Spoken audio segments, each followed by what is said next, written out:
ہمارے پارٹی کے جو لوگ ہیں وہ میرے ساتھ بیٹھے ہیں. میرے آنکھوں میں آنسو آ جائیں گے جب میں بیان کروں گا کہ ان کے ساتھ کیا کیا ہوا ہے, کس قانون کے تحت ہوا ہے, کس آئین کے تحت ہوا ہے, کون ہے کروانے والا. کیا کوئی پوچھے گا اس کو؟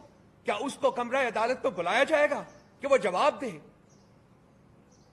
کہ اس پولیٹیکل پارٹی کے ساتھ جس کو 2/3 میجورٹی پاکستان کی عوام نے دی ہے, اس کے ساتھ یہ سلوک کیوں روا رکھا گیا ہے؟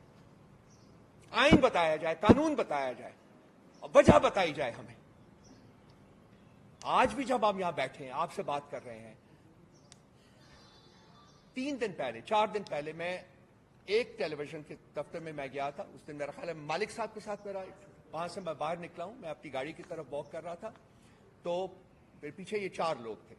اگر میں غلط ہوں تو بچے بتا دیجیے گا. 3 تھے یا 4 تھے. یہ آئے ہیں, انہوں نے بہت اگریسولی میرے ساتھ ڈیل کیا, مجھے پکڑا ہے, مجھے مکے مارے ہیں and they virtually pushed me towards my car. میں کسی طریقے سے گاڑی میں, میرے پاس ریموٹ تھا, میں نے کھول کے گاڑی میں بیٹھ گیا ہوں اور میں چلا گیا ہوں.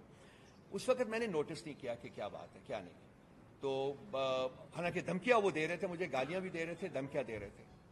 اس کے بعد کل یہ واقعہ جو کہ عمر صاحب نے بتایا آپ کو کہ میں وہاں سے نکلا ہوں اور جو کچھ ہوا ہے وہ CCTV فوٹیج کے اوپر بالکل ہے. اور وہاں بھی کہہ رہے تھے جی کہ ہم آپ کے پیچھے ہیں, ہم تو آپ کو تلاش کر رہے تھے, آپ ہمیں ملے نہیں ہیں 2 دن, آج ہم نے تلاش کیا. سو آبویسلی یہ ایک پراپر آرکسٹریٹڈ پلان تھا جس کے تحت یہ میرے اوپر جو اسیسینیشن اٹیمپٹ ہے وہ کرائی گئی.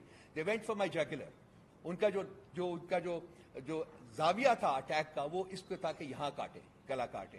وہ اس وقت میں, اگر آپ CCTV فوٹیج دیکھیں تو آپ کو دیکھیں گے کہ اس وقت میں ڈک کر گیا. جب یہ اٹیک لگا مجھے, اس میں ڈک کر گیا, اس کی وجہ سے یہ حصہ میرا بچا اور وہ جو تھا وہ ان کا زاویہ جو تھا اٹیک کا وہ آ کے یہاں مجھے لگا. تو جو بھی ہے ٹھیک ہو جائے گا یہ بھی. لیکن بھائی بات جو کرنا چاہتا ہوں وہ یہ ہے کہ یہ تو جو زخم ہے یہ مائل ہو جائے گا. یہ زخم شاید نظر بھی نہ آئے, لیکن جو گھاؤ لگائے ہیں شخص واحد کی ڈکٹیٹرشپ نے اس ملک, اس ریاست کی روح کے اوپر, اس ریاست کے لوگوں کی روح کے اوپر, وہ ایسے زخم ہے. اسٹار نیوز جیو پاکستان کے لیے